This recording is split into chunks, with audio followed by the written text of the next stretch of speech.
queridos irmãos espíritas, caras amigas e amigos que nos acompanham pela web Rádio Fraternidade, nossos votos de muita paz.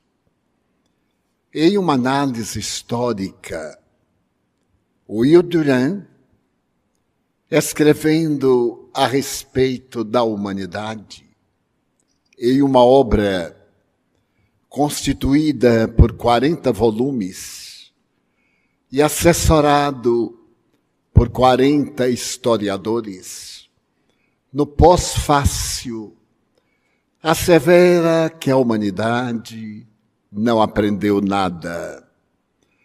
Nestes quase 7.000 anos de ética, de cultura, de civilização, a sociedade terrestre tem repetido os mesmos erros. A maior parte de todo esse tempo foi vivida durante guerras calamitosas. Desta forma, não se pode avaliar que a lei do progresso seja resultado da convivência entre as nações. E assevera ainda o notável historiador que a humanidade somente avançará através das lágrimas e dos sofrimentos, porque a sua belicosidade, seu instinto de preservação da existência física, induzem a criatura humana à competição, à luta, às manifestações da barbárie que ainda lhe permanecem no sentimento íntimo. Em uma análise perfunctória, parece que o grande historiador tem razão. Se examinarmos a humanidade há pouco, aproximadamente há 2.200 anos, observamos que o homem e a mulher eram então os lobos da própria criatura humana. E que a dominação arbitrária por intermédio da guerra era, quiçá, a mais alta demonstração do poder. E passam pela nossa mente. No Ocidente, por exemplo, o pensamento grego, desde o século V de Péricles, quando a humanidade despertou para a filosofia que iria desabrochar de imediato em Sócrates, Platão e Aristóteles. Nada obstante, os pré-socráticos, como Anaxímenes, Anaxágora e outros, haviam tentado estabelecer diretrizes éticas para a felicidade da criatura, sem o êxito. E enquanto Atenas pensava nas 7 artes fundamentais, Esparta, seu estado congênere, lutava pela supremacia do poder temporal. Se avançarmos um pouco, mais ou menos na região do mar Mediterrâneo, no norte da África, iremos ver as grandes civilizações que surgem e que desaparecem, atualmente representadas em escombros, em cuja sombra o vento calcinante do deserto sopra. Recordaríamos dos grandes vultos que fizeram o planeta tremer por um momento. Alexandre Magno, da Macedônia, Aníbal, o cartaginês, Simeão, o africano, e, ao mesmo tempo, florescerem as grandes civilizações denominadas do Levante, hoje destruídas pelas guerras. O Irã, o Iraque, a Síria. E vemos que eles passaram como tropel devastador, deixando somente nas páginas esmaecidas da história o fracasso do poder temporal. Mas nesse ínterim do Lácio, a região pantanosa, onde se refugiavam ladrões e bandidos, surgir, mais ou menos 650 anos antes de Jesus, toda uma cultura que dominaria a Terra por vários séculos. Desejamos referir-nos a Roma, ao grande império que, nascendo no Pantanal, transforma-se em cidade futura a partir do rapto das Sabinas, em uma atitude devastadora e criminosa. E, em breve, aqueles dias fazem-nos lembrar muito que estamos em dias semelhantes. O poder temporal, a ilusão do prazer, a ganância, a cultura estética, a ética de Platão, mas, ao mesmo tempo, a loucura das paixões, que vem mantendo a criatura humana nas largas faixas do instinto, na posse, no ego e na alucinação. Deslumbramos-nos hoje com as notáveis conquistas do macrocosmo, entes verdadeiros enigmas que a superstição adornava de fantasias. Mas hoje, 6 trilhões de galáxias cantando as glórias do universo. No sentido oposto, a penetração na intimidade das micropartículas, chegando ao campo maravilhoso da energia, sem que haja, no entanto, aquela paz tão anelada pela cultura dos tempos e a decantada fantasia da felicidade, através da literatura, da arte, das conquistas do pensamento. E nesses dias tumultuados que invadem a Terra, dá-nos a impressão daqueles dias que precederam ao nascimento de Jesus. Roma havia estendido as suas águias praticamente pelo mundo conhecido, e o sol nunca deixava de estar brilhando sobre terras romanas. Era impossível governar esse povo que dominava gentios e aqueles que estenderam as suas asas culturais por detrás das imensas muralhas defensivas dos guerreiros ambiciosos. É nesse momento, mais ou menos por volta de 50 antes de Cristo, que o Senado de Roma percebe que naquele momento de fastígio, o mundo romano poderia cair em decadência de um para outro momento, por falta de governança. E o Senado tem uma ideia: fazer que a governança seja realizada através de um triunvirato, de 3 homens célebres, que, saindo das colinas gloriosas da capital, pudessem assentar os seus arraiais em diferentes pontos do mundo, mantendo a hegemonia do mundo. E é nesse momento que aparece a figura especial de Caio Júlio César. Esse homem da chamada Casa Júlia apresenta-se como um verdadeiro nobre na cultura, na literatura, mas também nas artes militares.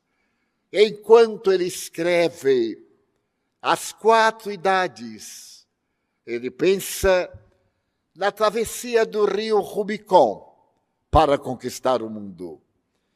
E as legiões partem de Roma e agora devem assentar as suas dominações nas terras mágicas do Egito, em pleno deserto, próximo ao Saara. E Júlio César, como primeiro triunviro, faz-se acompanhar de dois outros nobres cidadãos. Pompeu, que era seu parente, casado com sua irmã, e Casso. Eles agora partem para a guerra e para o poder. E César, passo a passo, vai dominando o mundo, até fazer que a terra dos faraós caia-lhe nas mãos prodigiosas. E quando estava no momento mais nobre das suas batalhas, a faraona dominante, casada com o próprio irmão, segundo a tradição egípcia, conquista-o através de uma beleza exótica, bem diferente dos padrões do belo da atualidade. E a terra treme quando o primeiro triunviro declara que ele já não era mais uma criatura humana, ele era divino e se acreditava descendente direto de uma das deidades espirituais. O Congresso, como sempre acontece, estava em momento muito difícil. Os senhores senadores, apesar da diferença política daqueles para estes dias, em que o Senado representava a dignidade do povo, e homens que se celebrizaram pelos valores éticos, pela cultura, pela sabedoria, verdadeiros conselheiros para manter a massa, esse Senado encontrava-se em inquietação. Porque Júlio César era casado em Roma com Calpurnia, mas apaixonado por Cleópatra, tornara-se pai. E agora visitava Roma para trazer o espólio daquele povo conhecido há mais de 700 anos, das grandezas faraônicas, desde Ramsés I. E quando ele chega a Roma com toda a pompa, e o patriciado se adorna para as festas que celebravam a grandeza de Roma, Calpurnia, sua mulher, tem um sonho curioso. Ela sabia da sua ligação ilícita com Cleópatra, que o acompanhara a Roma. Ele desejava apresentar a escrava, porém na condição de imperatriz. E no momento em quando ele desperta, a esposa devotada e amiga lhe diz: César, não vás hoje ao Senado. Eu tive um sonho que a tua vida corre um perigo iminente e que não deves, por isso mesmo, apresentar-te no Senado. Mas ele, filho dos deuses, sorri da ingenuidade da mulher e parte com toda a opulência. Ao chegar próximo ao Palácio de Mármore, um ancião, daqueles que examinavam as estrelas para falarem sobre os destinos, diz-lhe timidamente: César, recorda-te dos idos de março, Era uma premonição. E quando ele vai subindo a escadaria de mármore, sai de detrás de uma das colunas Brutus, que passava como seu filho natural. Abraça-o e naquele abraço traiçoeiro apunhala-o pela primeira vez.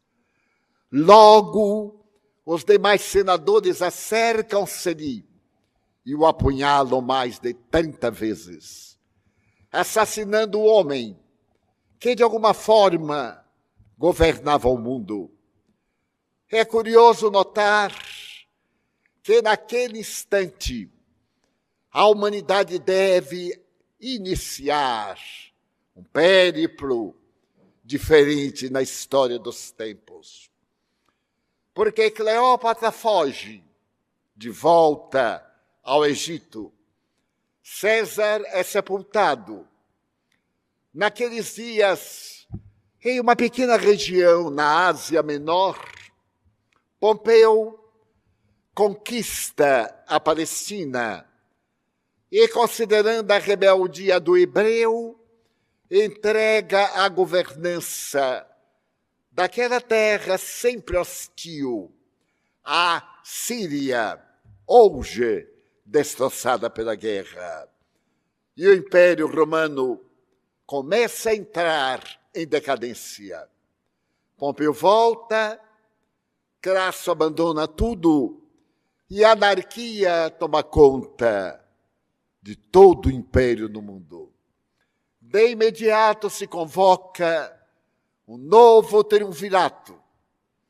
E nesse é apresentada a figura de Antônio, também da família de César. A presença de Caio Júlio César Otaviano, segundo alguns, descendente de Júlio, e mais um terceiro membro pela sua imensa fortuna. E agora há uma reviravolta histórica, porque as guerras se sucedem, os gentios, os guerreiros, começam a sonhar com a liberdade, porque é da história da humanidade a sede de liberdade. Nenhuma força pode obstruir a liberdade humana, especialmente a liberdade de pensamento. Mesmo quando a política arbitrária e dominadora impõe as suas leis grotescas de impedir a liberdade humana, o pensamento é livre para voar. E em breve, aquela decadência volta a tomar conta de Roma, quando o triunviro que se encontra na capital do país vence grandes batalhas na Bitínia e passa a governar com rigor jamais imaginado. Antônio, que estava no Egito, substitui César no leito de Cleópatra e tem gêmeos. Mas, de imediato, ele parte para combater o próprio Otaviano e perde a guerra, retornando desolado para o suicídio, acompanhado agora de Cleópatra, que não vê um outro meio para sobreviver. E esse homem, Otaviano, era o antípoda do grande governante. Não era um biótipo militar, aquele tipo de governante poderoso. Era um homem frágil, descrevem seus biógrafos. A saúde também atacada. Ele sofria de uma dermatose que o obrigava a ter o corpo coberto de ataduras. Também era sujeito aos muitos resfriados, em razão das guerras e dos combates que o tornaram invencível. Então ele compreende que a única forma de governar Roma é através dos valores éticos morais. E estabelece que um governo feliz é um governo moralizado. E que a casa imperial deve ser a escola o regimento que serve de modelo para toda a nacionalidade e impõe regras rigorosas. Ele próprio percebe que sua filha entregava-se ao deboche, a filha do imperador do mundo, insensata, e quando descobre que sua vida moral era perniciosa e censurável, expulsou-a, mandando para o exílio na ilha grega da Pandatária. Mais tarde ele descobriu que a imperatriz se utilizava de venenos, matando os escravos, para encontrar um meio hábil de libertar-se de inimigos políticos. E o seu caráter faz que ela mude de opinião, separando-se no tálamo conjugal e exigindo de fidelidade absoluta. Esse homem implantou em Roma a paz. O Império Romano deveria ter 670 anos. E nesse período, 2 vezes apenas, Roma esteve em paz. E o santuário da deusa Vitória, 2 vezes apenas teve as suas portas fechadas. Porque Roma era belicosa, mas porque, acima de tudo, o imperador era um homem de caráter ilibado, amante das artes, protetor da literatura, da poesia. Estabelece-se que no seu período não se reencarnaram na terra aqueles batalhões de conquistadores, porém filósofos, poetas, à semelhança de Salustio, Tito Livio, Mecenas, Virgílio, que cantavam aos deuses a glória da conquista da imortalidade. Narra o espírito Humberto de Campos, na obra ímpar A Boa Nova, psicografada por Francisco Cândido Xavier, o venerando apóstolo da mediunidade, que muitas vezes o imperador, em pleno fórum, na tribuna de ouro, chorava quando Virgílio declamava, entre os seus poemas, esta exaltação. Ó sol formoso, que diariamente abres e fechas o dia, que no teu périplo nunca vejas nada mais belo do que Roma. Equivale dizer que Roma dominava a terra pela ética moral, pela ética das leis do primeiro código legal, as 10 leis romanas, a décime. E então, nesse momento de glórias, os historiadores modernos perguntam o que aconteceu com a humanidade. Não havia guerra em lugar nenhum. É que naquele momento, a criatura terrestre estava firmando um noivado com o reino dos céus, preparando a túnica nupcial para o consórcio com Jesus Cristo.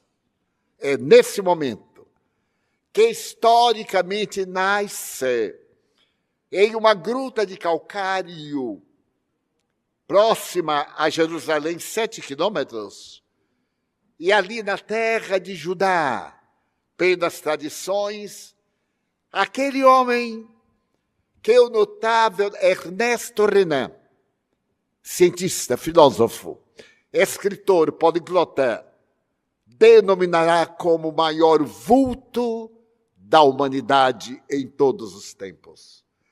E merece considerar que Ernesto Renan era ateísta e estabeleceu que Jesus foi o ser mais notável da história, porque ele foi tão grande que não nasceu na história, dividiu a história antes e depois do seu nascimento. É fascinante a história deste homem, Yeshua Ben Yosef, Jesus, filho de José. Não havia sobrenomes.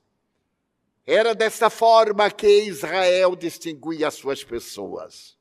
Maria, de Nazaré. Simão, Jonas, filho de Jonas. Natanael, Ben, Elias. Natanael, filho de Elias. Maria, de Magdala. E assim por diante.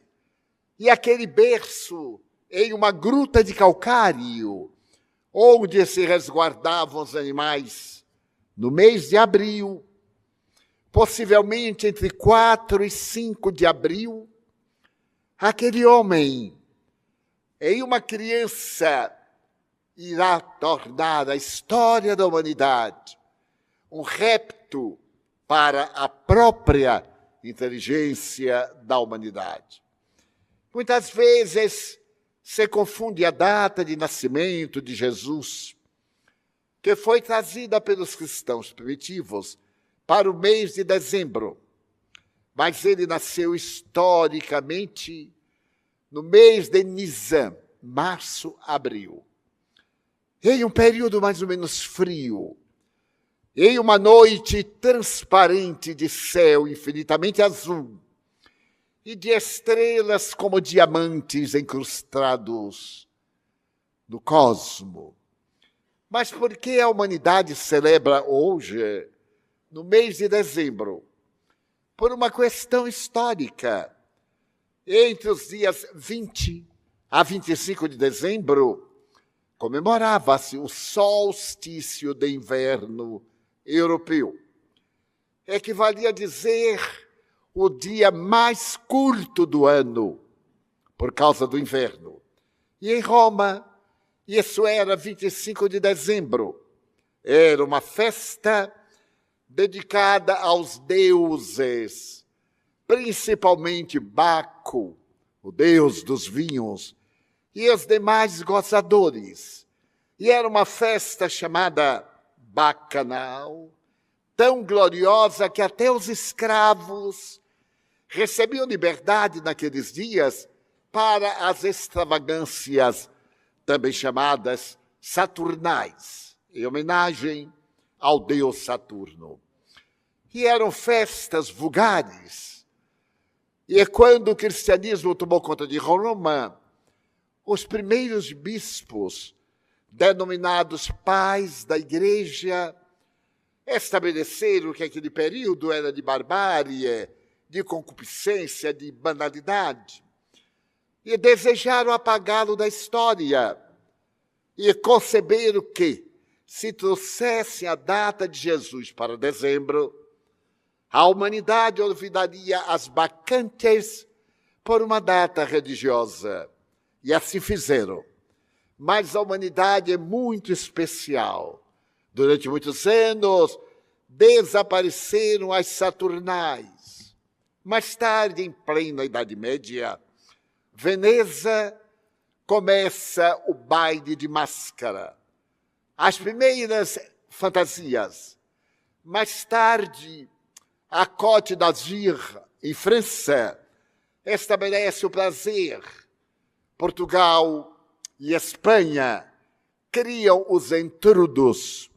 E depois das conquistas e da colonização sul, norte e centro-americana, essas imagens dos entrudos vêm com as festividades animistas dos escravos. E surge o carnaval, que é a síntese de um pensamento. Carne nada vale. Então o carnaval é o aleluia. Estamos à véspera. Rei Momo está chegando hoje, mas o carnaval chegou antes, em praticamente todo o Brasil. Então esse carne nada vale são as saturnais. Mudou só de nome. E hoje estão mais animadas do que naquela época. Porque naquela época o máximo eram os vinhos e algum excitante. E hoje a cultura, através da química, girou as drogas degradantes para a busca do prazer.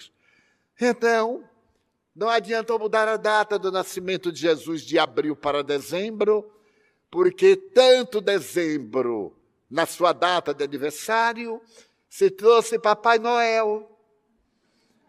E logo depois, o Rei Momo, 2 idiotas. E ninguém se lembrou de celebrar o recém-nascido, mas isso não importa.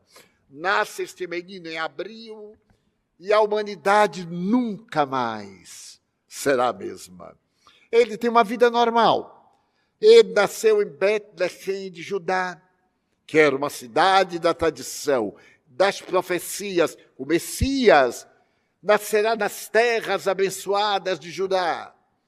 E ele nasce exatamente em Betlehem, ali próximo. E vem mais tarde, quando tem entre 11 e 12 anos, para poder fazer o ofício generoso ao templo. E somente volta a Jerusalém a partir dos 28 anos de idade. A história deste homem é fascinante. Os biblioteconomistas asseveram que a pessoa mais biografada do mundo foi Napoleão Bonaparte. Escreveram sobre ele aproximadamente 250 mil biografias. Mas Jesus já ultrapassou 500 mil biografias. Nem todas a favor, é claro. Tem Jesus comunista, engraçadinho, naquela época não tinha comunista, mas arranjaram. O comunismo é do século, fim do XVIII para o XIX, da mudança da filosofia.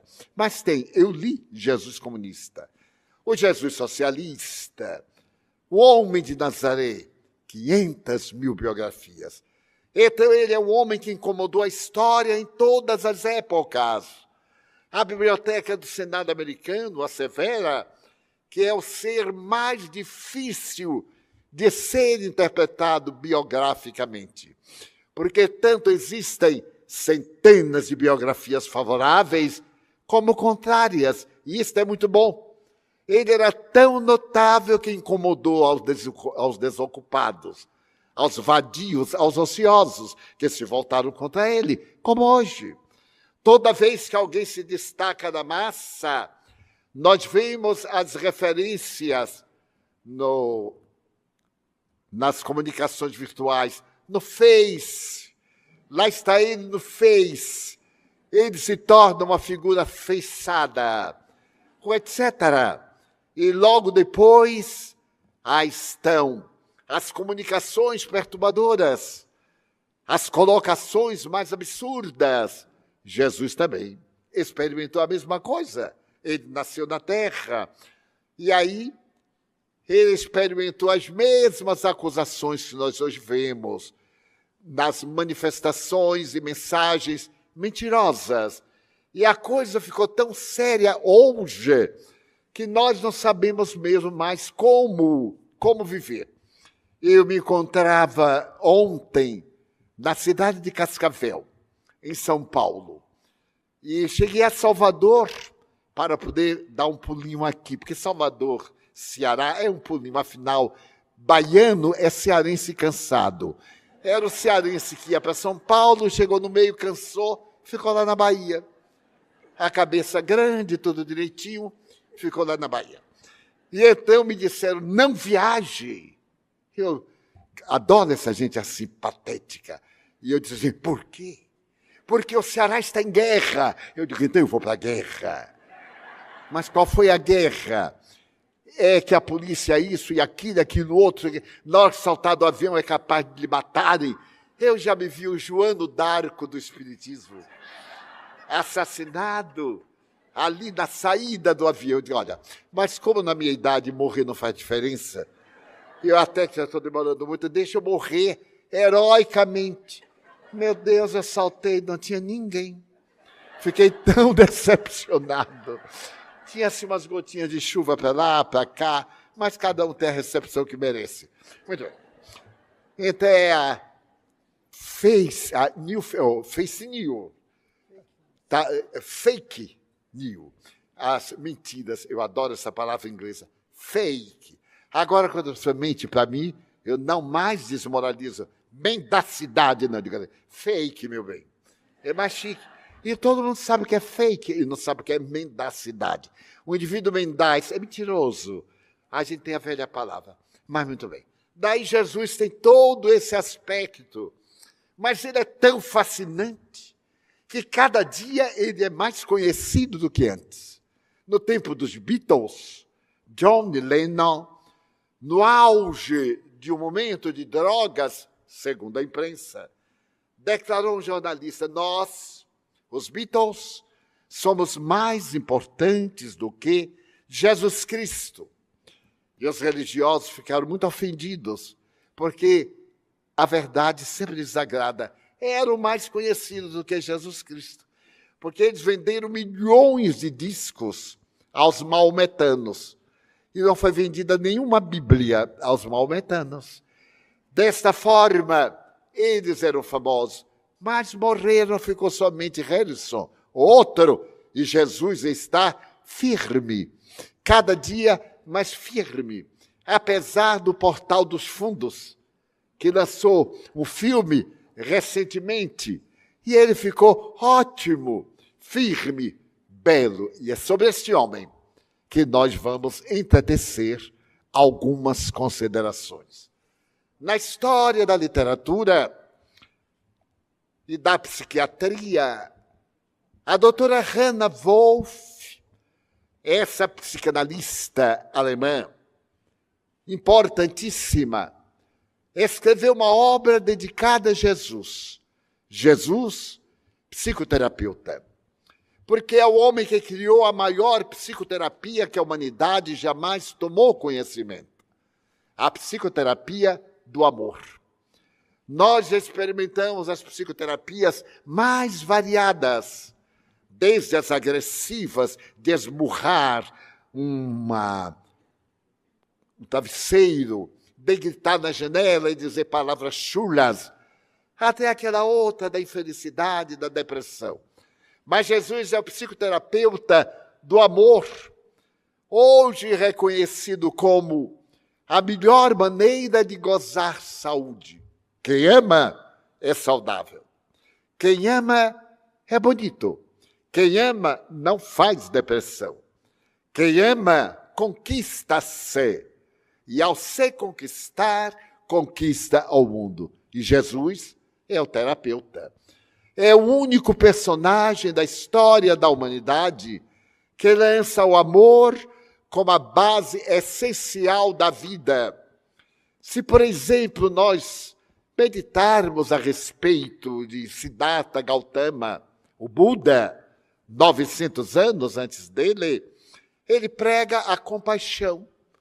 Compaixão, paixão afetiva e piedade compassiva. Se examinarmos, por exemplo, Lao Tse, Confúcio, aqueles pais do pensamento filosófico chinês não falam, de maneira nenhuma, em amor. Moisés, que nos dá a herança hebraica, fala sobre o amor rapidamente 2 vezes. Amar a Deus, amar a pai e mãe.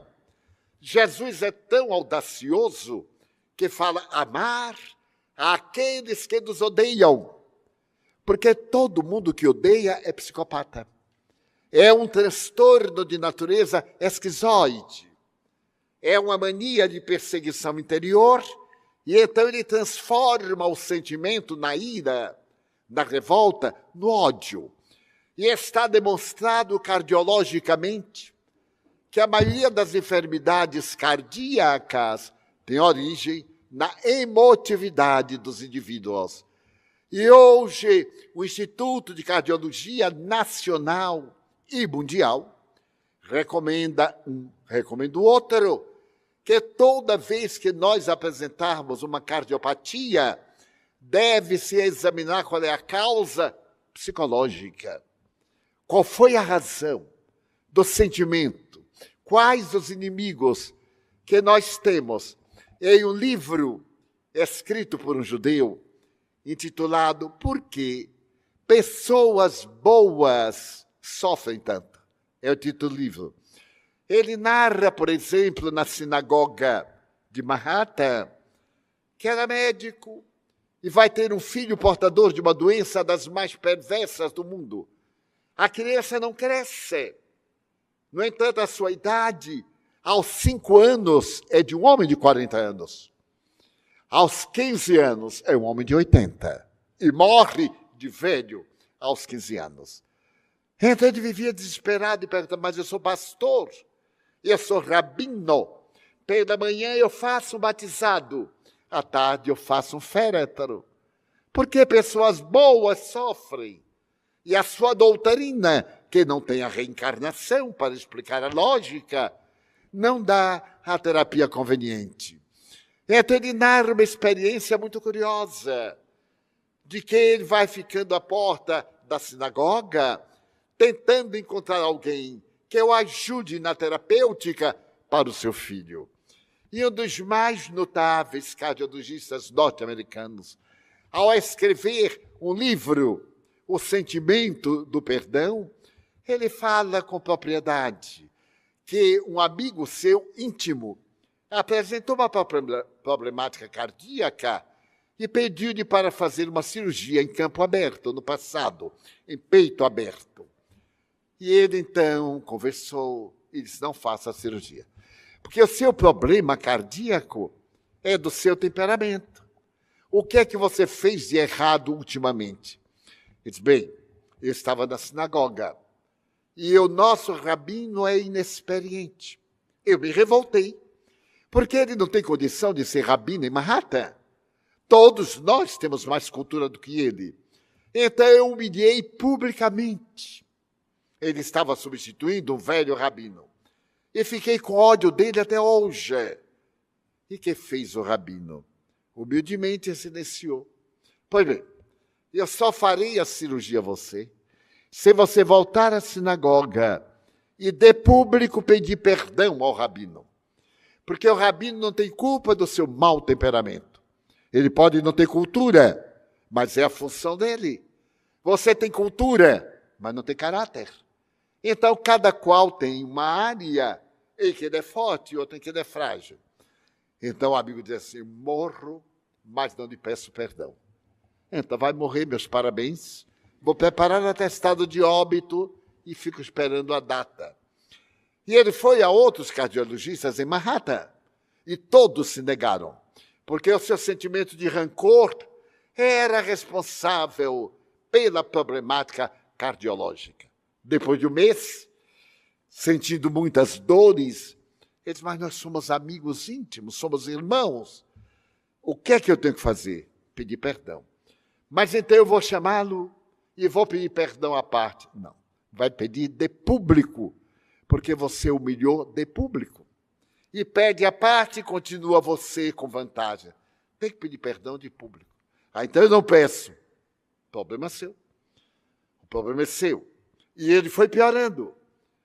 E a mulher que o acompanhava na segunda visita médica disse, eu só estou esperando que ele faça a cirurgia. Ele então perguntou, por quê? Para lhe abandonar depois. Porque viver com você é um terror. Mas se desista a mim, digo agora, vou aproveitar. Porque a mulher é assim, ela não aproveita nunca, coitada. Vou aproveitar o drama e vou dizer quem você é. Você é insuportável, temperamental, grosseiro. Eu lhe amei muito, mas agora ando louca para me ver livre de você. E não largo, porque se você morrer do coração, vão dizer que fui eu. Eu vou esperar que você morra por outro motivo. Ou fique bom, aí eu me liberto. Ele diz, mas você me odeia a esse ponto? Não, não odeio. Desprezo. Porque odiar é o amor que está doente. E desprezar é o amor que morreu. Eu estou livre. Eu olho assim para você como um pedaço de papel. Um jornal de ontem. Já notaram que o jornal de ontem não tem nada para dizer hoje? Ele ficou escandalizado e olhou para ela, quer dizer que você... eu também sou gente. Apesar de ser mulher, eu também sou gente. Naquele tempo que se achava que não era. Mas sempre a mulher foi que dirigiu o homem. Sempre foi superior ao homem. Tão superior que o homem tinha raiva, porque era inferior. É o jogo psicológico. E então, uma semana depois, ele disse ao colega, ou você me opera ou eu morro de qualquer forma, então vamos morrer. O que é que eu tenho que fazer? Pedir perdão agora à sua mulher. Imagina que momento de glória para ela. E ele pediu, porque no fundo ele amava, mas amava a seu modo. E nós não podemos amar a nosso modo, porque às vezes maltrata o outro, a nossa frieza, a nossa indiferença. Quem é que quer estar amando alguém que chega em casa e não diz nada? Há uma expressão brasileira que eu gosto muito, é baiana, não sei se tem aqui no Ceará. Ao invés de conversar, guguna, isto é, chega, ninguém entendeu nada, né? Gugunu, não disse a palavra. Ele te chega e diz assim, meu bem, não gugune, peça perdão de joelho. É porque a mulher aproveita sempre, coitada. E tira o couro quando pode. Mas acalma-se e dá um perfume francês. No outro dia, um perfume francês resolve a questão. E ele pediu perdão, honestamente pediu perdão ao rabino, operou-se com êxito total. E melhor, tornou-se um extraordinário hebreu no cumprimento dos deveres e um marido excepcional. Certo dia, assim, no tom de brinquedo, quando o médico foi almoçar na residência deles, ela disse, doutor, me arranja outra doença para ele, para ver se ele pode pedir perdão de outras coisas. Jesus falou desse amor, mas é um amor de transcendência. Freud descobriu isso no século XIX. Mas como ele pertencia à escola psiquiátrica hebraica de Viena e era materialista, ele optou por denominar o amor como sendo um fenômeno da libido, uma manifestação sexual. Mais tarde, ele dá à libido uma expressão imensa de prazer. Qualquer prazer é o prazer de libido, com experiência na área sexual, a atitude libidinosa. Mas Jesus fala de um amor que transcende, de um amor que nos leva à plenitude, à felicidade.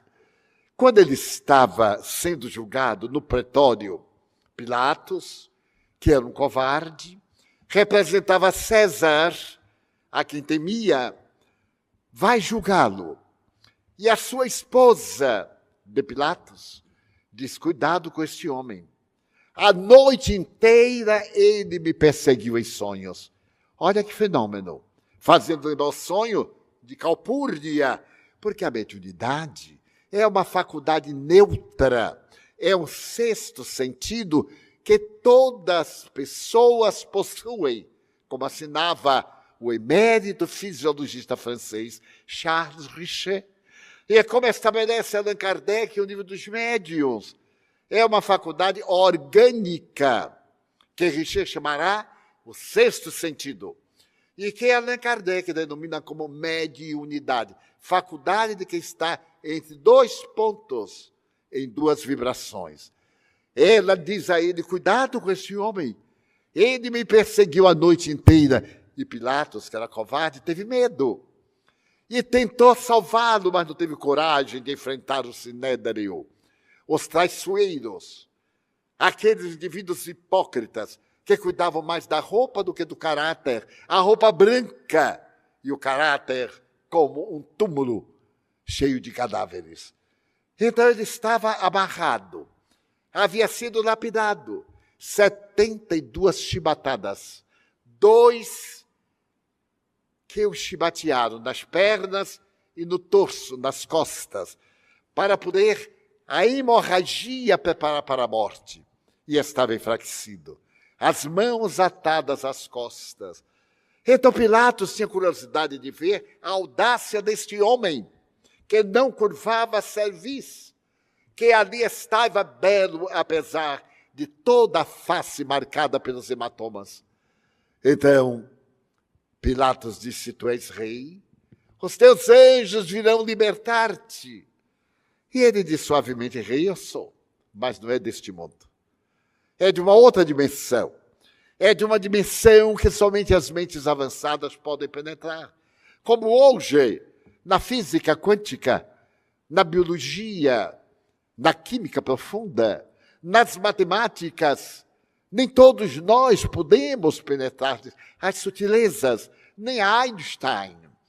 Muitas vezes, nas equações, Einstein pedia a Fermi, o matemático italiano, para poder operar as próprias fórmulas que ele criava. Então, há essa sutileza grandiosa. E ele pergunta, mas o que é a verdade? Definir a verdade.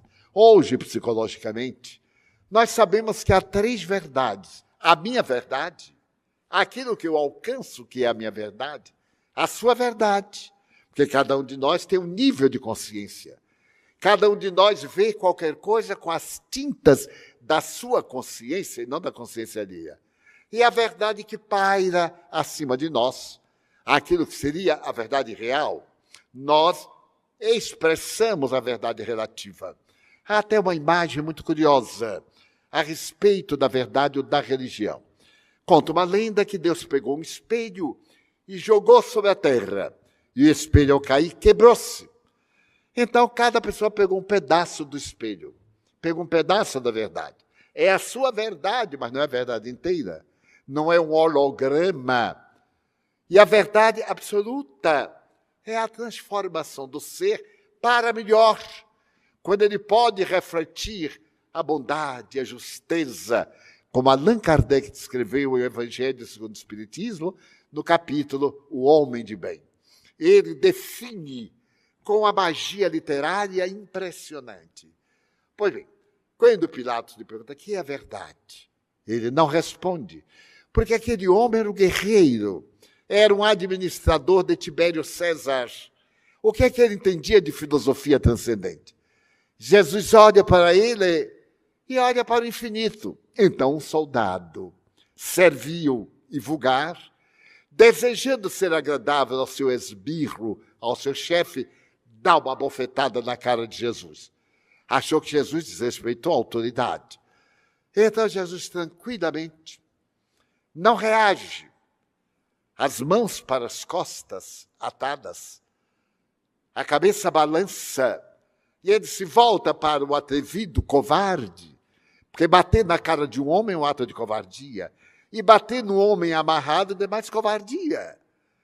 Então Jesus pergunta suavemente, soldado, por que me bateste? Se eu falei a verdade, por que me bateste? E se eu falei errado, aonde está o meu erro? Então o soldado teve um choque filosófico. Há um mês eu li uma frase de Martin Luther King Jr. que me impressionou bastante. Eu nunca tinha lido essa frase. Você deseja ganhar o inimigo? Diga-lhe a verdade. Aí o indivíduo, um amigo vem, o que é que você acha de tal coisa? E nós contornamos. O ego é muito hábil. Nós, então, damos uma justificativa, agradamos a pessoa, e aí o amigo diz, muito bem, diga a verdade para ver. Mas o que é isso? Isso está contra mim? Não, você me perguntou, e eu lhe respondi. Então, a verdade tem essa sutileza. A grandeza, portanto, de Jesus, a mim, me fascina, porque ele não ficou com raiva do soldado. Eu perguntaria ao soldado, mas eu perguntava com os dentes travando. E eu dizia assim, soldadinho miserável, por que você me bateu, seu canalha? Jesus não, soldado, por que me bateste? É a pergunta de quem auto-superou-se. Então, esse Jesus é o homem que venceu a história da humanidade. Toda a sua vida é um poema de abnegação, mas ele não é efeminado. A ânima nele é igual ao ânimos da psicologia de Carl Gustav Jung. Ele é bom, é gentil, mas não tem nada de efeminado. Ele é severo, mas não é bruto. Ele se volta para o fariseu e diz, raça de víbora, até quando estarei convosco? Até quando vos suportareis? A severidade desta frase é muito profunda. Nós dizemos isso, mas dizemos trêmulos de raiva, as mãos frias, a espuma dentária abundante e os olhos brilhando. Ele não, numa boa. Até quando eu vos suportarei, hipócritas? Então esse homem é a síntese daquilo que Jung denomina como arquétipo, a ânima e o ânimo do indivíduo. Todo homem tem a ânima, a parte doce, a parte gentil, não a parte feminina tecnicamente, mas a parte dos hormônios femininos. E toda mulher tem a parte dos hormônios masculinos, sem perder a sua feminilidade. Quando há predominância do hormônio diferente da anatomia, há uma questão agora de assunção da sexualidade. Já é um outro problema dentro de uma outra pauta. Então Jesus é aquele biótipo que vê uma mulher adúltera, condenada. Ela foi pegada pelo marido, traindo o marido dentro de casa, no seu leito. É algo ainda hoje, que já está na moda, mas ainda é reprochável. Apesar da moda, é reprochável. Agora imagine, há 2000 anos, que por muito menos a mulher tinha que ser apedrejada até a morte. E ela foi pegada pelo marido, que era outro covarde. Ele a deixava, ia divertir-se. Então abriu a porta para que ela se divertisse também. Porque o direito de um é direito de outro. Embora o nosso direito não nos faça descer, mas sim subir, nem todos têm valor moral para manter a estrutura. Então essa mulher vai levada para Jesus. E eu me coloco muito como se fosse eu, se trouxessem para mim. Ele estava em Jerusalém, aquele sol de meio-dia, e aquela multidão agarra a pobre mulher, batendo-a, porque os covardes sempre aproveitam dessa hora para mostrar sua pequenez, rasgando-a, desnudando-a, produzindo hematomas no corpo, e jogam na praça. E vem Jesus. Eles seguiam Moisés para esse crime, apedrejada até a morte, na porta do templo que tinha uma madeira na qual se atava o paciente para morrer apedrejada. Mas quando eles viram Jesus, logo maquinaram uma armadilha. Jesus pregava o amor, pregava o perdão. E agora?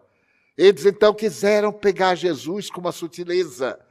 Levaram a mulher, jogaram-na, fizeram uma roda e perguntaram: Senhor, Moisés diz que as pecadoras devem ser lapidadas, e esta mulher foi pegada agora pelo marido. O marido estava ali, cara de pau, fingindo muito sofrimento. E os amigos também aplaudindo. Ora bem, só tem adúltera, porque tem adúltero. Mas naquele tempo, a mulher é que era frágil. Muito bem. E tu dizes que nós devemos perdoar. Olha que armadilha. Eu me pergunto, o que é que eu responderia? Qualquer resposta, ele desagradava a uma parte. Ele olha para todos e é muito curioso. E começa a escrevinhar no chão, na poeira. Diz o Evangelho apócrifo que cada um que olhava, ele dizia o caráter, ladrão. Se fosse agora no Brasil, ia dar uma trabalheira, viu? Porque era tanto, mas deixa para lá.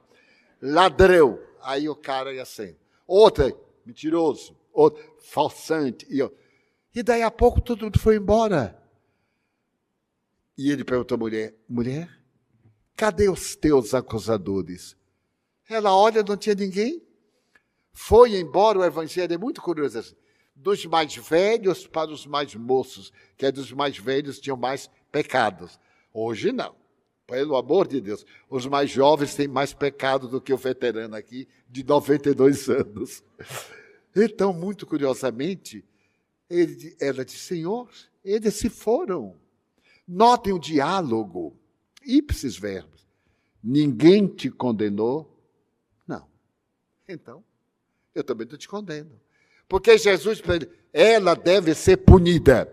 Porém, por aquele que dentre vós esteja isento de pecado, Quer dizer, castigar a mulher errada, mas uma pessoa que não tivesse erros. E a turma ali era depravada mesmo. Era só fingida. Cada um foi saindo e ela ficou a sós. Então Jesus olha para ela e diz, eu também não te acuso. Dizem os inimigos do cristianismo que ele concordou com o adultério. Mas é que as pessoas não sabem ler. Eu não te condeno é uma coisa. Eu não concordo contigo é outra coisa. Eu não concordo, embora eu não te condeno, porque o problema não é meu, é teu. É de uma grandeza este homem. Ele não combatia a pobre mulher. E narram escritores evangélicos que ele foi para Betânia, a 6 quilômetros de Jerusalém, para a casa de Lázaro, Maria e Marta, que eram seus amigos. Era uma casa modesta. Betânia fica no alto da cordilheira da Judeia. E então ali há muitos rosais. As casas são muito belas, todas elas de pedra vulcânica. E aí Jesus foi para lá. Naquela noite, a mulher que não foi apedrejada tentou descobrir para onde Jesus foi. E foi ao encalço. Encontrou Jesus no pátio da casa. Então ela disse, Senhor, eu venho para esclarecer. Eu não sou uma pecadora. Meu marido era um homem muito bom para comigo. Eu me acostumei a ouvir-lhe as considerações, as palavras de ternura, os cânticos de amor. De repente, ele mudou. Passou a visitar os bordéis, a não cumprir os seus deveres matrimoniais. E eu experimentei solidão. Mas eu amo meu marido. Eu me lembrava da sua ternura. E um dia ele levou para nossa casa um amigo. E o amigo começou a me dizer o que antes ele dizia. E eu caí na cilada, com a alma triste, solitária, saudosa, escutando aquele homem dizer-me coisas que eu anelava por ouvir. Eu não estava ouvindo o estranho, eu estava ouvindo o meu marido. E quando eu me permiti estar com ele, não foi a ele que eu me entreguei, foi ao meu marido. Essa sutileza psicológica é notável. E todos nós, quantos de nós, amamos uma pessoa estando com outra? Quantos de nós, em determinado momento até de alegria, ficamos felizes com A, pensando em B? É normal, é da estética mental, é da nossa própria energia sexual. Então ela se traiu a si mesma e disse a Jesus, então eu te quero pedir perdão, eu não sou uma mulher vulgar. Ele expulsou-me de casa, eu não tenho para onde ir. Mas eu vim agradecer-te. Eu nunca cometerei qualquer outro delito. E narram as escrituras que esta mulher desapareceu de Jerusalém. E foi aparecer na cidade de Petra, no deserto, perto do Iraque, Irã. Para quê? Para cuidar das pessoas que eram vítimas do deserto imenso, das febres. Ela abriu uma casa de socorro em homenagem a Jesus. E um dia ela recebe alguém trazido em delírio febril. E ela olha e reconhece, era o marido. Ele estava delirante 10 anos depois. E ela o acolhe. E daquele delírio ele fala que estava procurando a única mulher a quem realmente ele amou. Porque nós temos isto. Muitas vezes amamos exclusivamente, mas a mente, o vício, o ambiente sociológico, as circunstâncias nos empurram. Mas lá no íntimo, a gente ama a outra pessoa. Eu me lembro de Jung, o pai da psicologia analítica. Ele tinha muitas companhias e a sua mulher Eva era notável, sabia, desculpava, amava ao pai da psicologia profunda. E quando ela morre, ele lhe faz uma carta. Eva, tu foste a única mulher a quem eu amei. A tua grandeza, a forma com que me trataste, tu és verdadeiramente a mulher dos meus sonhos, da minha vida. E a partir daí, manteve a castidade sexual. Por amor a Eva, a quem ele traiu dezenas de vezes no seu consultório. O amor tem esses jogos e as nossas emoções. Quantas vezes nós fazemos A o que gosta de fazer a B? Então, essa psicologia da mulher chamada adúltera, porque ninguém se lembrou do adúltero, nem se lembrou do marido negligente. Ela desobedeceu à fidelidade porque teve carência. Carência é sede. E nem todo mundo aguenta a sede. É uma questão de resistência moral. A gente pode beber a melhor água em uma taça de cristal, mas com sede a gente bebe em qualquer vasilhame, até na concha da mão, até água lodacenta, porque a sede pede o líquido refrescante. Assim a carência emocional. Quantos de nós nos enganamos porque no íntimo nós somos carentes? Quantas vezes fazemos por transferência, abraçamos alguém, mas o nosso anelo era abraçar outrem e vice-versa. Então esse homem, Jesus, na área da psicologia, é o maior terapeuta da humanidade, como disse a doutora Ana Wolff. Dessa forma, nós vamos entrar agora na psicologia de Jesus, esse modelo e guia, conforme os Espíritos disseram a Allan Kardec. Mas o tempo aqui no Ceará corre muito. Já passou 1h20. Então, nós vamos dar uma pausa, um coffee break de 30 minutos e continuamos.